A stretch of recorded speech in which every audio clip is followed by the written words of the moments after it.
Ôi bi bay ta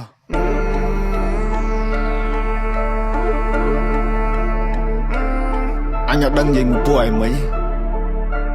buổi squat ơi buổi slap ball thì đã sắp thay thó let's do it ខ្មែរថៃដីខ្មែរអត់ត្រូវការអ្នកណាមកថៃជំនួសពួកចោលឆ្លៀនពៀនបើមិនងាប់ក៏វាអាចរបួសតជំនាន់អ្នកចោលសៀមរឿងសង្គ្រាមគឺវាឃ្លានហួរដើម្បីដល់អំណាចស្រ័យជេរចាចអញខ្មាស់គេជំនួសអញទៅបើអញវាយតឲ្យមួយថ្ងៃពួកអាចយ៉ាងไรអញទៅបើអញវាយលោរូអើវិជ័យពួកប្រែដល់លើដីទុកអញអ្នកកែកាយអញទៅបើអញវាយសុទ្ធតែពួកថ្មិលបាញ់ចេញស៊ីវិលចរិតពួកថៃអញទៅបើអញវាយធ្វើបាបពួកអញណាធ្វើបាបដល់ចាចាជាសាពួកនេះលេងនឹងនេះបំពេញមានអំណាចលើទីហ៊ានពួកអននេះចេះតែមានលេងលខោឲ្យយើងមើលពួកអកក្រឹកចាំអញប្លង់ឲ្យកិច្ចពួកអននេះលេងល្បិចសុទ្ធពួកអកពើគិតថាមានតែឯងសេចដុំមកសំញ៉ៃពួកនេះអ្នកកំ plai នៅអាស៊ីឲ្យគេមើលកូនខ្មែរយើងមូលមីចាប់ដៃសាមគ្គីដៃតពីដូនតាឈួតណាថងរូរើមកមួយសងដបនៅសសាស